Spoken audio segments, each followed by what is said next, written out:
It's a beautiful evening, isn't it? Absolutely stunning. The golden hour light is perfect for the gathering tonight. In Abuja, the morning sun did not rise equally on every roof. On one side of a tall boundary wall in Maitama, golden light spilled across a polished mansion with tinted windows, trimmed flowers, and cars so clean they reflected the sky.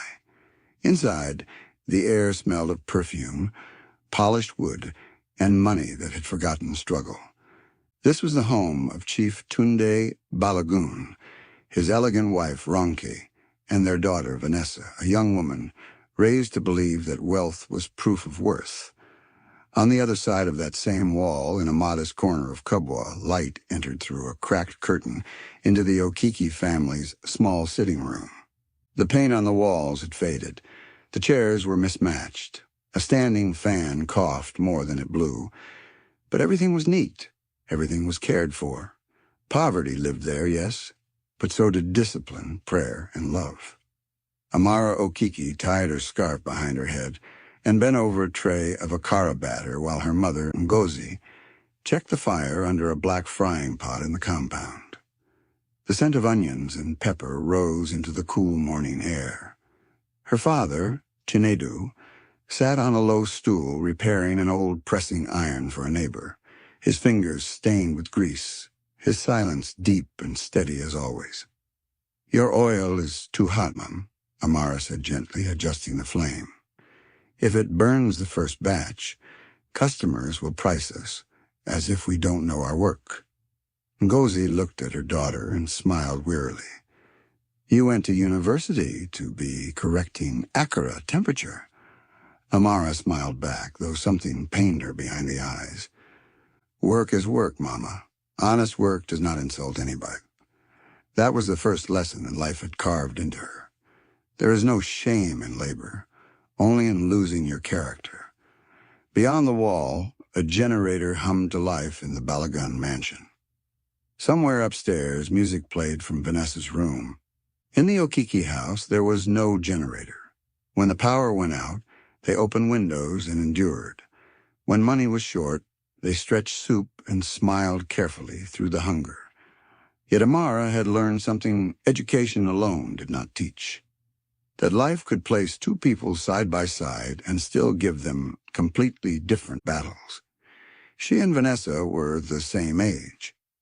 But while Vanessa woke to satin sheets and wardrobe choices, Amara woke to smoke, hot oil, and the quiet fear of whether the day's sales would cover transport, kerosene, and her father's medicine. Still, every morning before they began work, Ngozi gathered her family briefly. She placed one hand on Amara's shoulder, another on Chinedu's arm, and said, "God, let this house remain small if it must, but never let our hearts become small." Chinedu nodded once. Amara lowered her eyes. And above them all, high and stubborn, the wall stood still, dividing not just two homes, but two versions of Nigeria. One built on comfort, the other built on endurance. But walls, no matter how high, have never been able to stop destiny forever. Every morning after the akara was packed and the small tray of buns covered with clean cloth, Ngozi Okiki did something that tore at Amara's heart in a way hunger never could. She crossed the wall, not literally through it, of course. Life was not that poetic. She walked out of their modest compound in Kubwa, boarded a crowded vehicle, adjusted the wrapper around her waist, and made her way to Maitama, where she entered the Balogun estate not through the shining front gate, but through the side entrance reserved for staff. That was the difference between the rich and the poor in Abuja. One entered through glass doors, the other through silence. Amara always watched her mother leave with a strange ache in her chest. Ngozi never complained, never cursed her fate, never dragged bitterness into the house. But there was a tiredness in her walk that no daughter could miss. That morning, as Ngozi reached the Balogun mansion, the security man opened the side gate with barely a glance. She stepped into a world of trimmed hedges, polished floors, and expensive calm. The house was already alive, not with warmth, but with movement. A vacuum cleaner hummed upstairs. A cook was arranging fruit in glass bowls. Somewhere, a television was playing morning news at low volume. "Ngozi," came a cool voice from the dining area. "You're late." It was Mrs. Ronka Balagoon, seated in a silk robe at the breakfast table, scrolling through her phone like the morning itself was beneath her. Ngozi lowered her gaze respectfully. "Good morning, Ma." Traffic held the bus on the express. Ronka did not look up. Excuses are the perfume of unserious people. Clear the flowers in the guest lounge before the visitors arrive. "Yes, Ma." No greeting returned, no kindness offered. Just instruction. Ngozi moved quickly, her body trained by years of service, but her mind was elsewhere. On the Akara left with Amara, on whether Chinidu had remembered his tablets, on the unpaid electricity bill folded beneath a Bible at home. As she dusted the center table in the grand sitting room, she caught sight of herself in the reflection of a decorative mirror. For a second she paused. Her uniform was clean. Her headscarf was neat. But the woman looking back at her had the face of someone who had fought too many quiet wars without witnesses. Still she straightened. Because this was another lesson life had taught her. Some women survive not because life is fair, but because they refuse to collapse in front of those who expect it. Upstairs, a bedroom door opened. Music spilled into the hallway. Soft slippers brushed the floor. And then came the daughter of the house, Vanessa Balagoon, stretching lazily, dressed in expensive sleepwear, her phone in hand, not yet aware that the same morning that gave her comfort had already demanded labor from another woman before sunrise. Ngozi lowered her eyes and stepped aside. In houses like this, poor women were expected to clean around wealth as if they were a part of the furniture. But somewhere deep inside her, a mother's prayer still burned. Let my daughter never bow where I had to bend. And though no one in the Balogun house could see it, that prayer was already becoming a story. If the Okiki home was built on sacrifice, the Balogun mansion was built on presentation. Everything in that house was arranged to impress. Glass tables no one really used. Gold-framed paintings chosen more for price than beauty. Flowers replaced before they could wilt. Curtains that blocked harsh sunlight, as if reality itself needed softening. It was a home where image was protected like a family heirloom. And no one had been shaped by that image more than Vanessa Balogun. She came downstairs slowly, her silk robe tied carelessly around her waist, one hand holding her phone, the other brushing back perfectly relaxed hair. She was beautiful in the way expensive things are often called beautiful. Polished, curated, maintained. But there was something hard in her eyes, something restless, like a person who had grown up being admired but never corrected. "Ngozi," she said without greeting, "did you iron the blue dress I kept aside?" "Yes, Annie. It's in your wardrobe." Vanessa stepped past her, then stopped. "And next time, don't use too much starch on my white blouse. It makes the fabric look cheap." Ngozi nodded. "Sorry, Annie." That was how power often spoke. Not always through shouting, but through the assumption that another person existed only to adjust to your comfort. Vanessa entered the dining room where her mother sat. Mrs. Ronka Balogun looked up and smiled faintly, the kind of smile that appeared more approving than affectionate. "You need to sit better," Ronka said, studying her daughter as if reviewing a public image. "Your shoulders drop when you're tired. It weakens your presence." Vanessa poured juice into a glass. "It's breakfast, Mummy, not a campaign." "In this city, everything is a campaign," Ronka replied. That sentence stayed in the air. Because in the Balagun family, nothing was ordinary. Not clothes, not posture, not conversation. Everything had to send a message: wealth, status, breeding, superiority. Vanessa had not just been raised to be rich. She had been trained to perform richness. Chief Tunde Balagoon entered moments later, already dressed for the day, cufflinks shining. He kissed the air near his wife's cheek and nodded at Vanessa.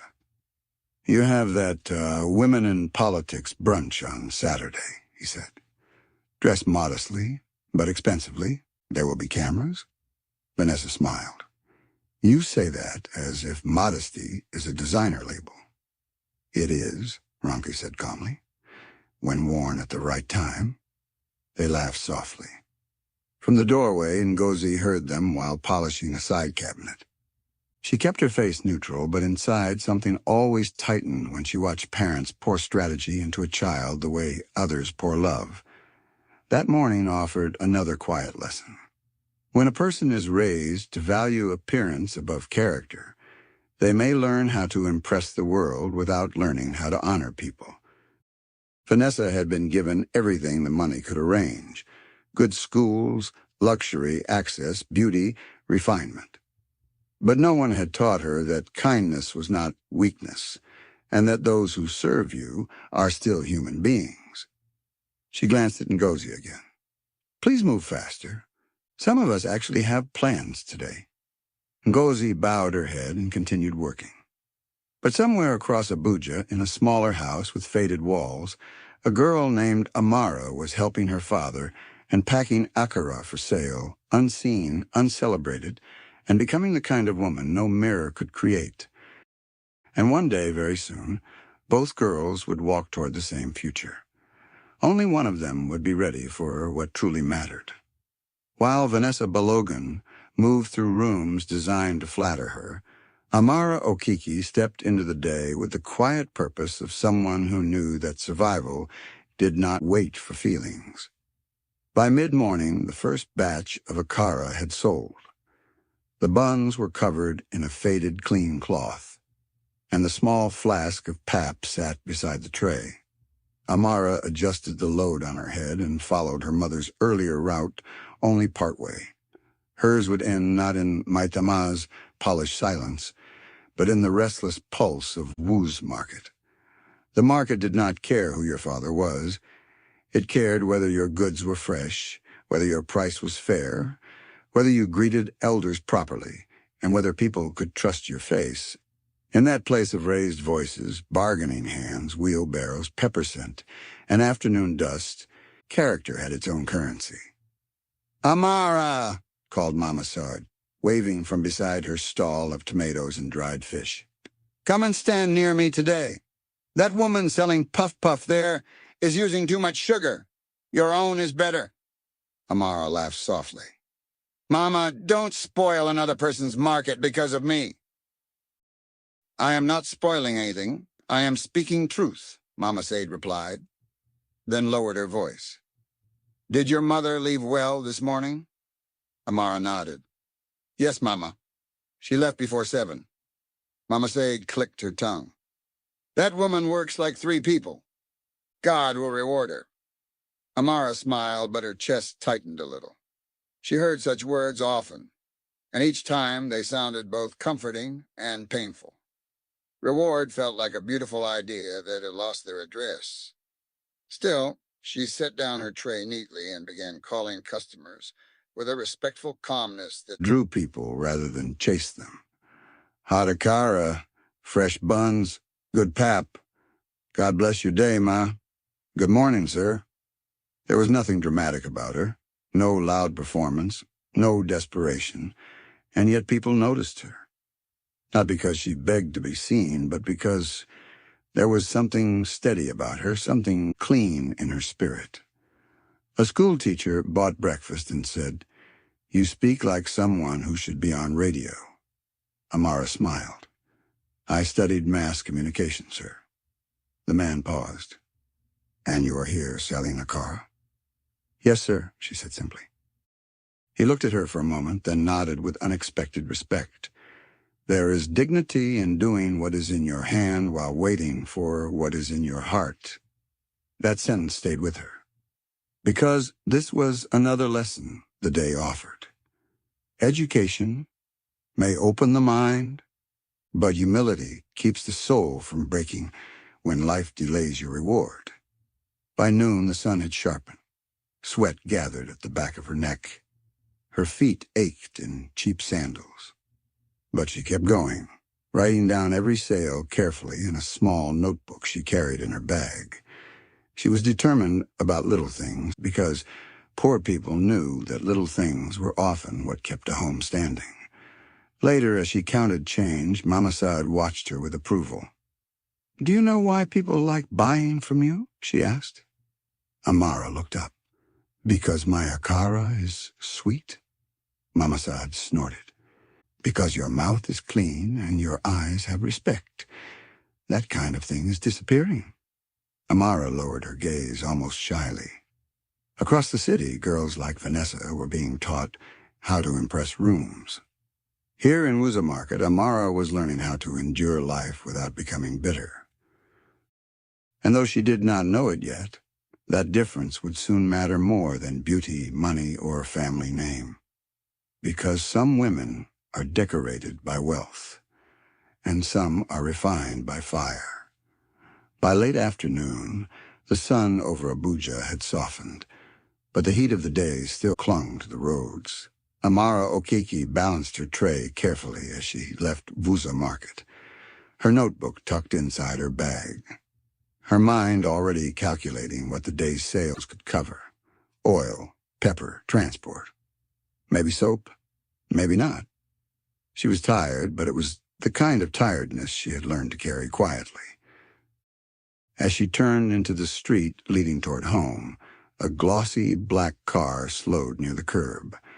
The tinted window slid down smoothly, and laughter spilled out before the face appeared. It was Vanessa Balogan. Beside her sat two equally polished friends, their perfume and amusement arriving before their words did. Vanessa removed her sunglasses slowly and looked Amara over, from the neatly wrapped scarf to the simple blouse darkened slightly by sweat, down to the tray she still carried with disciplined care. "Well," Vanessa said, smiling with deliberate cruelty, "look who is still selling breakfast at sunset." The girls in the car laughed. Amara's fingers tightened around the edge of the tray, but her face remained calm. "Good evening." Vanessa leaned one elbow on the car door. "You know, I used to think university would at least rescue you from this roadside life. But see, some people are born to remain where they started." One of the girls chuckled. "Isn't that the maid's daughter?" The words landed exactly as intended. Not to describe her, to reduce her. A few passers-by slowed. A woman carrying vegetables glanced over. Two boys near a kiosk stopped talking. Public humiliation had a way of creating an audience without invitation. Vanessa saw them watching and continued, because pride becomes bolder when it senses witnesses. "I hope your mother did not leave our house in a hurry this morning because of these burnt snacks," she said lightly. "You people should really know your level. Not everybody is meant to rise." For one dangerous second, something hot flashed through Amara's chest. Not anger for herself alone, but for her mother, for the woman who woke before dawn, crossed the city, and swallowed disrespect so her family could eat. But she remembered who she was, and she remembered another lesson life had taught her. Not every insult deserves your voice. Some deserve your silence until time answers for you. So she lifted her chin only slightly and said, "My mother works with dignity. I pray we all live in a way that brings no shame to our homes." The street went still. It was not loud. It was not dramatic. But it carried weight. Vanessa's smile faltered for a fraction of a second. She had expected embarrassment, maybe tears, maybe pleading. She had not expected calm. Her friend muttered, "Let's go." Vanessa put her sunglasses back on, though the light was already fading. "Please continue your motivational speech somewhere else," she said sharply. Then the window rose, shutting in her perfume and shutting out the last of her borrowed power. The car drove off. Amara stood there a moment longer, the tray steady in her hands, her heartbeat loud in her ears.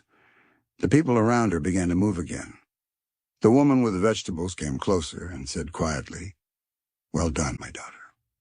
Amara nodded once, unable to speak. Sometimes the deepest wounds are not made by strangers, but by those who have watched your struggle from the other side of the wall and still choose cruelty as death. And somewhere beyond that evening, destiny had already taken note of both girls. One for her arrogance, the other for her restraint. When Amara Okiki reached home that evening, the compound in Kubwa was already folding into dusk. The sky above the zinc roofs glowed with the last tired orange of the day. Somewhere nearby, a generator coughed to life. Children chased one another in the street. The smell of kerosene and boiling rice drifted through the air. Inside the Okiki home, nothing looked grand, but everything looked lived in. Her father, Chinedu, sat outside on his low stool, wiping his hands with an old cloth after finishing a repair job. He looked up the moment he saw her face. He was not a man who asked many questions, but he knew how to read silence. "You sold well?" he asked. Amara set down the tray gently. "Yes, Papa." He nodded once, still watching her. But something else happened. It was not a question. Amara hesitated. For a moment she considered swallowing it the way poor people swallow so many things: pain, insult, exhaustion, shame. But a home built on love gives a person permission to exhale. So she told him. Not dramatically, not with tears, just plainly. Vanessa's car. The laughter, the words, the way the street had paused to listen. By the time she finished, Ngozi had returned from Maitama and was standing in the doorway, her wrapper loosened from the day's labor, tiredness hanging on her shoulders like extra weight. She had heard enough to understand. "My child," she whispered. Amara looked away. I did not answer her badly. "I know," Ngozi said quickly. "That is why my heart is both pained and proud." She stepped inside and sat down slowly, as if the day had finally collected its debt from her bones. For a moment, nobody spoke. The little room held that familiar kind of family silence, the one that comes not from distance, but from shared struggle too deep for easy language. Then Chinedu cleared his throat. "Listen to me, Amara," he said. His voice was calm, but it carried the authority of a man who had suffered enough to separate truth from noise. A person who mocks honest work is already poor, whether or not they have money. Amara raised her eyes. Chinedu continued, "The world will tempt you to measure yourself by what others have. Car, house, surname. But peace does not come from those things. A clean heart is wealth too." Ngozi sat beside her daughter and touched her hand. "Do you know why insults from proud people hurt so much?" Amara shook her head. "Because they speak as if God made two different kinds of human beings," Ngozi said softly. "But he did not. Some people only had easier roads." That truth settled into the room like prayer. This was the lesson of that evening. Poverty can wound the body, but contempt tries to wound identity. If you survive it without hating yourself, you have already won a hidden battle. Later, as Ngozi served their simple meal of rice and stew stretched thinner than it should have been, Amara watched her parents carefully. These were not people the world would celebrate. There were no cameras in their home, no titles before their names, no polished speeches or designer clothes. Yet there was something in that room the Balagun mansion could not easily buy.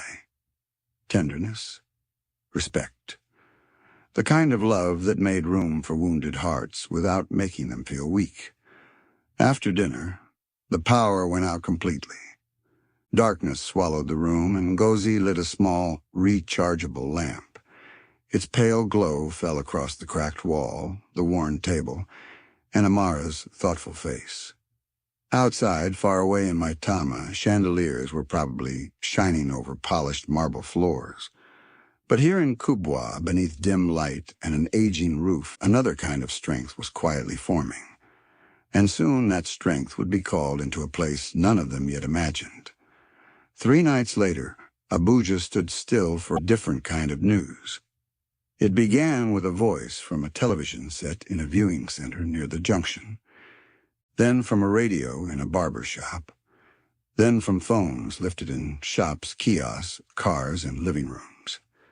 By the time the announcement reached Kubwa, it had already traveled through the city like harmattan fire through dry grass. In the Okiki home, Ngozi was sorting beans under the small lamp while Chinedu adjusted the antenna on their aging television. The picture shook, steadied, then cleared. The national seal appeared. Then the face of President Adewale Bamidele filled the screen. His tone was formal, but warm enough to hold attention. He spoke about hope, national unity, and the need to celebrate substance over status in a society too often distracted by appearance. Then he made the announcement that would enter homes like both a promise and a disturbance. A grand masked ball would be held at the Abuja International Conference Center. Eligible young women from across the country, educated, uneducated, rich, poor, known, unknown, would be welcome to attend, provided they met the stated age range and registration conditions. The event, he said, had the support of his family and the full approval of his son, David Bamidele, who wished to meet women in a setting where conversation and character could matter more than background or social influence. For a second, nobody in the Okiki house moved. Even the room seemed to hold its breath. Amara stared at the screen, not because she was dreaming of luxury, but because something in the announcement felt almost impossible. In Nigeria, people like her were used to hearing doors described, not open. Ngozi looked first at the television, then at her daughter. "A ball?" she said faintly, half amused, half uncertain. "In this Abuja?" Chinedu gave a quiet grunt. The president's son must be tired of polished people. Amara smiled despite herself. On the television, the announcement continued. Masks would be worn. Names and family backgrounds would not be the focus of the first encounter. Guests were encouraged to present themselves with dignity, modesty, and authenticity. The last word remained in the air. Authenticity sounded simple, but in a world built on performance, it was almost revolutionary. This was the lesson hidden inside the announcement. Sometimes, society creates a rare moment when the usual gates are lowered, not forever, but long enough for truth to slip through. Outside their house, voices rose from neighboring compounds. "Did you hear? They said anyone can go. President Sano." In mansions and modest rooms alike, people were already reacting according to the size of their ambition. In Maitama, the Balagoon household received the same announcement very differently. Ronke Balagoon set down her teacup with new focus. Chief Tatun leaned back and narrowed his eyes thoughtfully. Vanessa, who had been scrolling lazily through her phone, sat upright at once. "A masked ball," she said. "So this is how he wants to choose." Tunde gave a slight smile, the kind powerful men wear when they smell opportunity. "Then we prepare properly." Ronke's mind was already working faster than her face. "Find out what he reads, what he likes, who he dislikes. If the first thing he values is not beauty, then beauty alone will not win." Vanessa's lips curved slowly. Across the city, hope entered one house quietly. Strategy entered another like a command. And though neither family knew it yet, the same announcement had just pulled both daughters toward one destiny. Only one of them would know how to stand in it without pretending. That night, sleep did not enter the two homes in the same way. In Kubwa, the Okiki family sat longer than usual after dinner, the small lamp glowing between them, while the president's announcement lingered in the room like a question no one was bold enough to answer first. It was Ngozi who spoke. "They said, 'Women from every background,'" she murmured, almost as if testing whether the sentence could be trusted. Chinedu folded his hands over one knee. "They said it on national television. That means for once they want the whole country to hear it clearly." Amara looked down at her fingers. Hearing something and belonging to it are not always the same. Nobody corrected her because poverty teaches a person to notice the hidden price of every opportunity: registration fee, transport, dress, shoes, hair, confidence.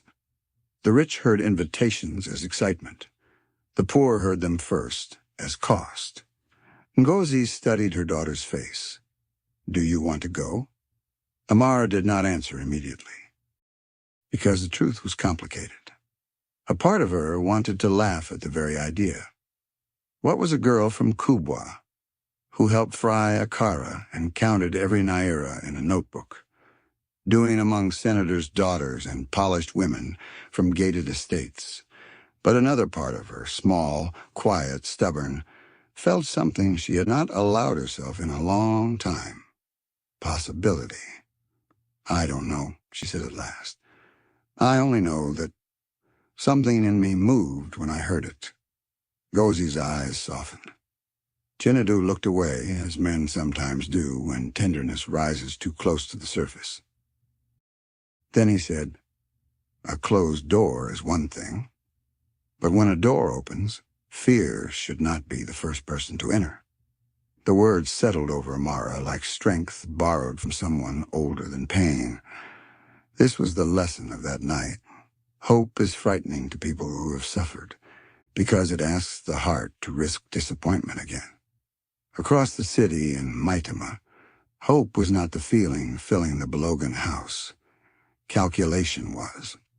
Vanessa sat with her mother in the private lounge, scrolling through old photos of David Bamidel from official events, charity dinners, and diplomatic receptions. Chief Tunde was already on calls, reaching into networks that wealth had built for him over decades. "He studied in the UK, Vanessa said. "He hardly smiles in public." "That means he is either disciplined or tired," Ronke replied. "Either one can be managed." Tunde ended a call and turned toward them. "He reads. He avoids attention unless duty requires it. People say he dislikes loud women and empty conversation." Ronke nodded slowly. "Good. Then we will not present you as loud." Vanessa gave a small, knowing smile. "You mean I should act humble?" "I mean," Ronke said, "you should act memorable for the right reasons."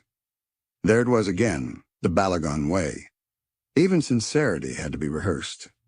No one in that room asked whether Vanessa was truly suited for a man who valued character. They only asked how character should be performed convincingly enough to win. And so, beneath one Abuja sky, two young women moved closer to the same event, one with trembling wonder, the other with sharpened strategy. One feared she was not enough. The other had never been taught to question it. But destiny often begins its deepest work where people least understand what matters. The days that followed the announcement changed the atmosphere in both homes, but not in the same way. In Maitama, the Balagoon mansion became a planning ground. Schedules shifted. Calls multiplied. Fabric samples appeared on tables. A makeup artist was mentioned. A designer was contacted. Even Vanessa's laughter became more measured, as though she had already begun rehearsing the woman she intended to present to David Bamidel. In Kubwa, the change was quieter and heavier. Because for the poor, even beautiful possibilities arrive carrying numbers. Registration details were discussed on television and repeated across radio stations. There would be documentation, transport, dress code, arrival time, basic grooming expectations. None of it sounded outrageous to the wealthy, but to Amara Okiki, each requirement sat in her mind like a small stone added to an already full basket. She tried not to think about it too much. She helped Ngozi prepare akara before dawn. She went to Woos Market. She smiled at customers. She wrote down every sale. But underneath her calmness, a battle had begun.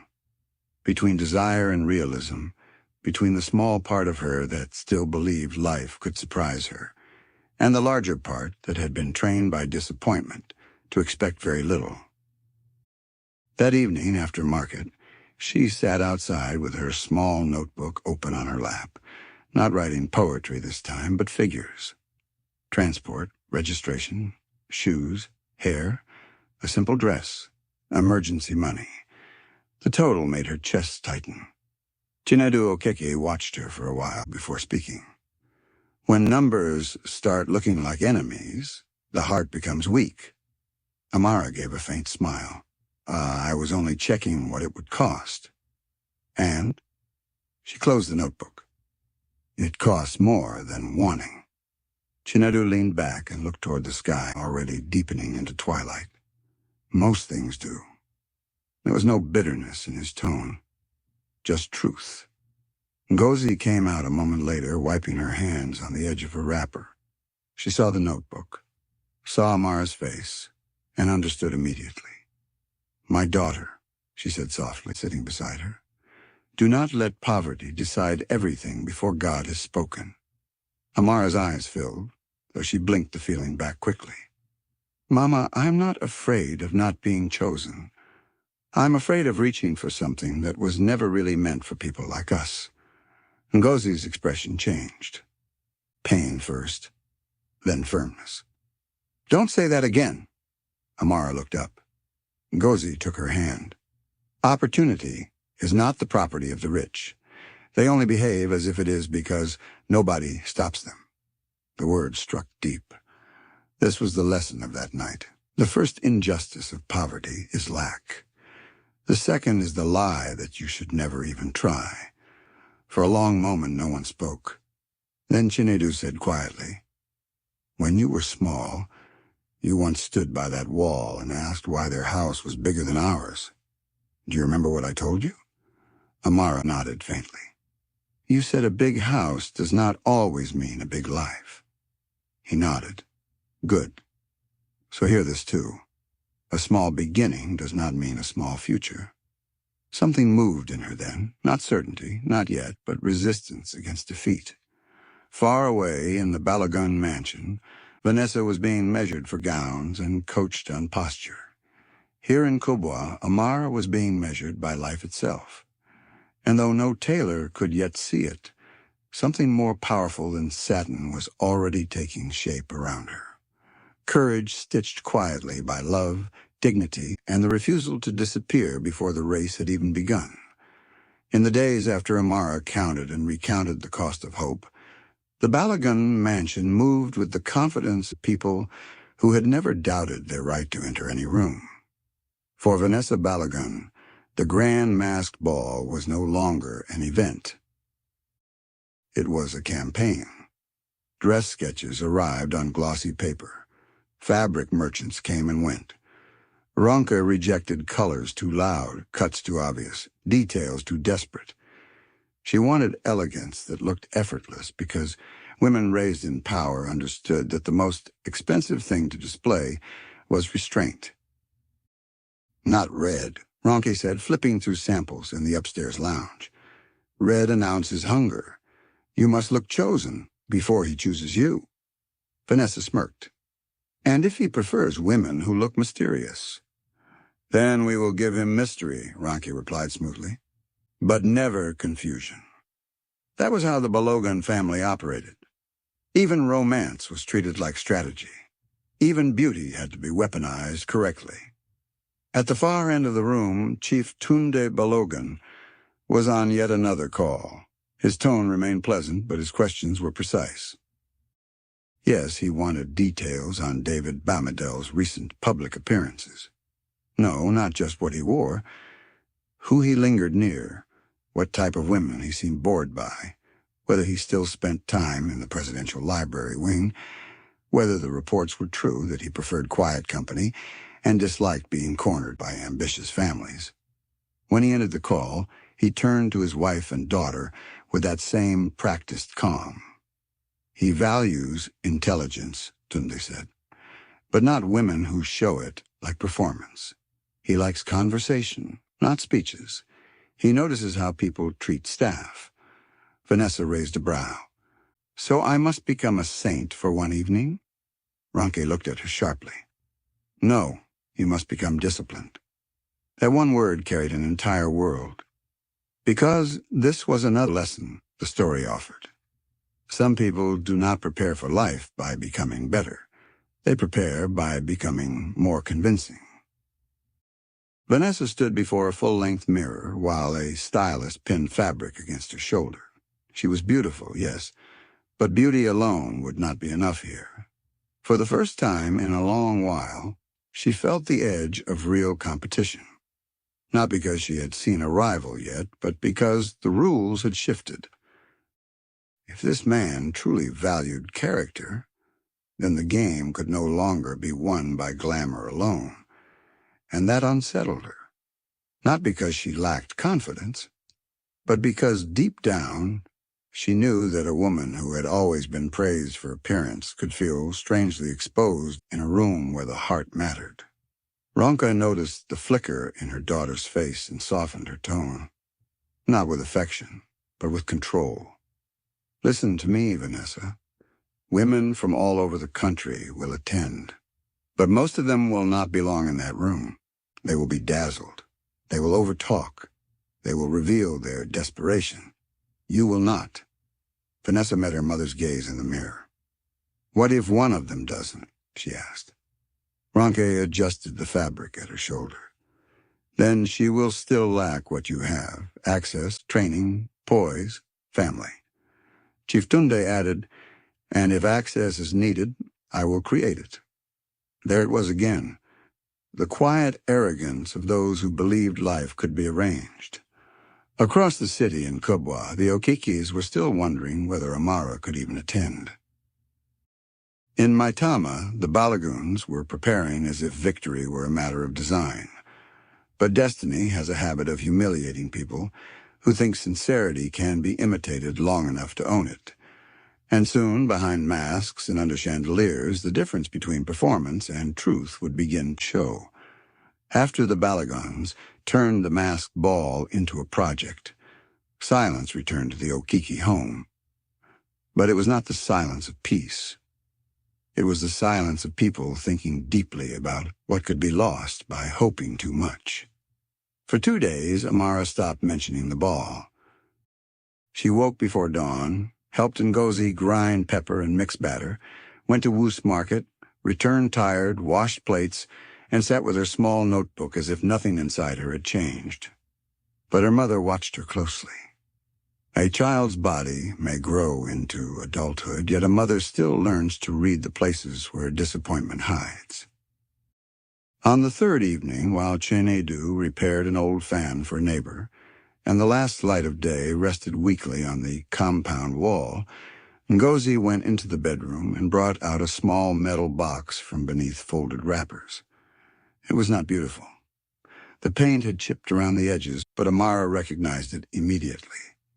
It was where her mother kept later money.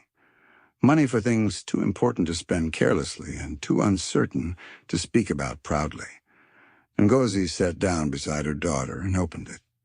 Inside were carefully folded notes, arranged in the patient language of sacrifice.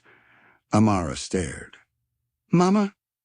Ngozi did not let her finish. "I have been keeping it little by little," she said. "From extra washing, from what remained after food, from the wrappers I did not buy, from the meat I left out of soup when you and your father had already slept." Amara's throat tightened painfully. "Mama, no." "Yes," Ngozi said, and for once there was steel in her softness. "A mother must save for the day a door opens in front of her child." Chinedu looked up from where he sat and added quietly, "And I have something, too." He reached into his shirt pocket and brought out a folded handkerchief. Inside it were a few notes, not many, but enough to show effort, enough to show intention. Amara looked from one parent to the other as tears rose despite all her discipline. "You both need this money," she whispered. Ngozi shook her head. "We need your future more." This was the lesson of that moment. The poor rarely give from abundance. They give from love. And that is why their sacrifices weigh so much. Amara began to cry then, not loudly, but with the kind of quiet tears that come when the heart can no longer carry gratitude and pain in the same place without overflowing. "I don't want this to become another burden," she said. Chinedu's face softened. Dreams are not burdens. They are responsibilities. The question is whether we are willing to carry them together. For the first time since the announcement, the ball stopped feeling like a distant fantasy and became something more dangerous, something possible. But possibility needed more than money. There was still the matter of what she would wear. As if summoned by the thought itself, Mama Said entered the compound gate a short while later, carrying her usual force of presents and a small nylon bag. "I heard enough from your mother this afternoon," she announced before sitting down. "And since all of you like suffering in silence, I came to interrupt it." Even through her tears, Amara laughed weakly. Mama Said pulled a folded material from the bag, simple, elegant, not expensive, but tasteful. "My cousin's daughter is a tailor in Garki. She owes me. We will sew something clean, no drama, no disgrace. Let the rich people wear feathers if they want." Ngozi covered her mouth with her hand. Amara looked at the fabric as though it were proof that God sometimes answered prayers through ordinary women with strong voices. The wall between Kubwa and Maitama still stood. Vanessa still had wealth, training, and influence. But in that small compound under fading light, something powerful gathered around Amara. Not glamour, not status, but the invisible beauty of people joining hands to lift one person toward a chance. And somewhere ahead, destiny was preparing a room where all of it would matter. After that evening, the Okiki home changed in a way outsiders would never have understood. Nothing became easier. The roof still leaked when it rained. Transport still cost too much. Ngozi still crossed the city to work in Maitama, and Chinedu still accepted repair jobs that paid late or poorly. But now the house carried a new kind of tension, the fragile, trembling tension of preparation. For the first time, they were not only surviving the week, they were preparing for possibility. In Garki, Mama Said's tailor cousin measured Amara in a small shop lined with old-fashioned posters and humming ceiling fans. The shop was narrow but orderly. Rolls of fabric stood in corners. A pedal machine clicked steadily. Outside, kiki horns and roadside voices rose and fell like background music to the city's endless hustle. The chosen fabric was simple and graceful, soft enough to move with dignity, modest enough not to look like imitation wealth, elegant enough to belong in a room full of power. As the tailor adjusted the measuring tape, she looked at Amara carefully and said, "Stand straight. A good dress can help a woman, but it cannot replace presence." Amara obeyed. And something about those words settled deep. Because this was the lesson of that season. Preparation is not only about looking ready. It is about becoming steady enough to carry the moment when it comes. At home, Ngozi began teaching Amara the little things that poverty often leaves no room to practice. How to receive attention without shrinking. How to sit without fidgeting. How to answer respectfully without sounding afraid. Not because Amara lacked grace, but because the world of the powerful often mistook simplicity for inferiority. "Do not rush your words," Ngozi said one night, as they sat under the dim lamp. "And when you greet, let your eyes be calm, not proud, not trembling, calm. Chinedu added from his chair, "If they ask who you are, don't answer as if you are apologizing for existing." Amara smiled faintly. "Do I do that?" "Sometimes," he said, "only because life has been hard on you, but hardness is not identity." Meanwhile, across Abuja, the Balagun house was also preparing. But where Amara's world was shaping courage, Vanessa's world was polishing performance. Etiquette was rehearsed. Introductions were imagined. Reactions were planned. In one house, a woman was being readied to reveal herself well.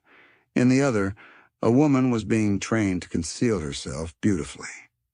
The difference was invisible for now, but not for long.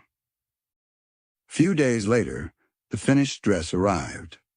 When Amara held it up in the small room, even the silence changed. It was not extravagant. It did not glitter like something bought in secret Paris showrooms. But it was lovely. Clean lines, quiet elegance, dignity stitched into every seam. Ngozi's eyes filled first. Chinedu looked away, pretending to inspect the window. Mama Saad clapped once. "Now that," she declared, "is how you enter a room without begging it to respect you." Amara touched the fabric gently, almost reverently. For the first time, the ball no longer felt like a distant story happening to other women. It felt near, real, and dangerous in the way every true turning point is dangerous. Because once destiny begins to move, nothing remains exactly where it was. Soon masks would rise, music would begin, and the daughter of a maid would step into a room that had never been built with her in mind. The evening of the ball arrived with the kind of tension that makes even ordinary air feel different. In Kubwa, the Okiki home moved carefully, almost reverently, as though too much noise might frighten the moment away.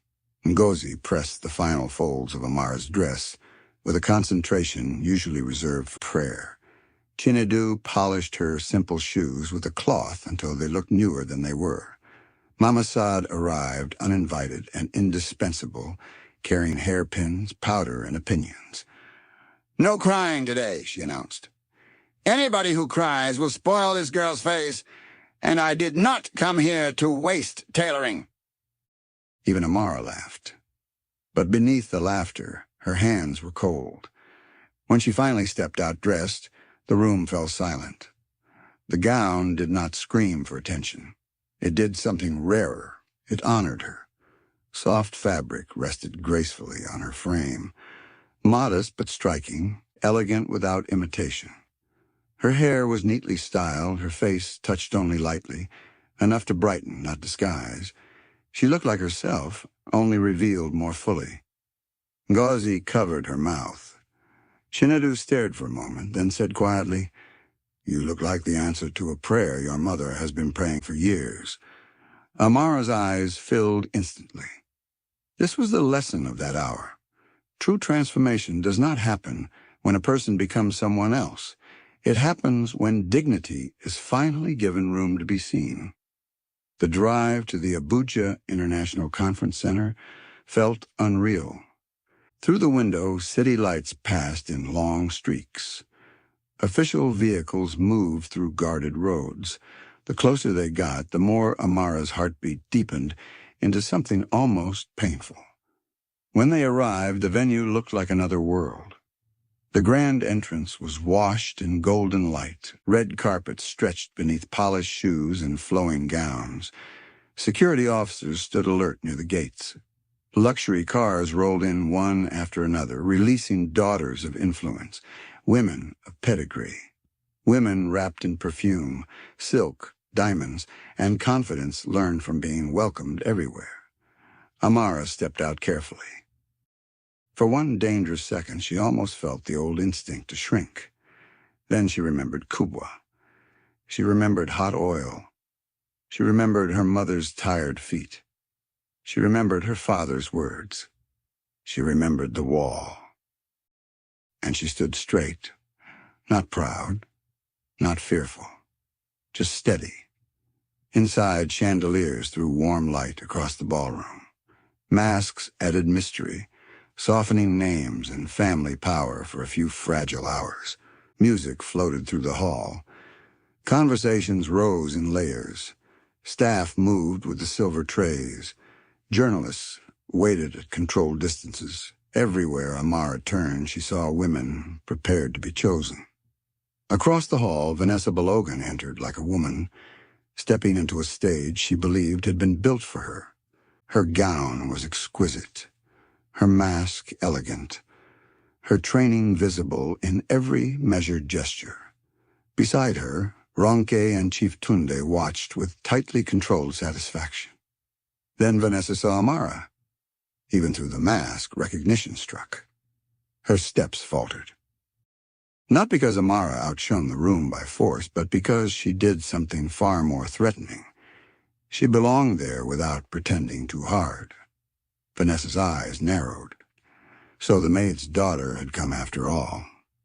And in that glittering hall, beneath chandeliers and national lighting, the invisible wall between Kubwa and Maitama arrived too.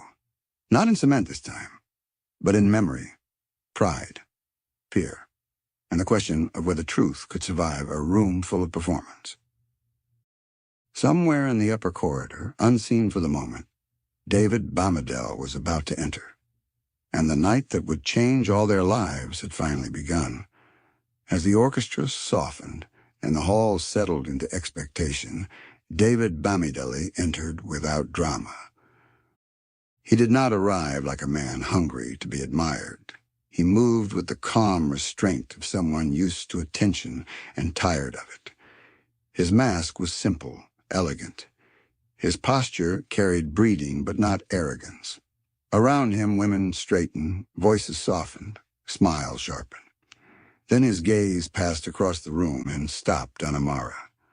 Not because she was the loudest, not because she sparkled the most, but because she stood as though she had brought herself, not a performance.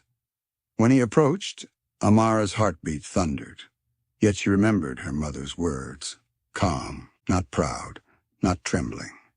Calm. "Good evening," David said. "Good evening," she replied. There was no rehearsed flirtation between them. He asked what she thought of a gathering where strangers hid behind masks.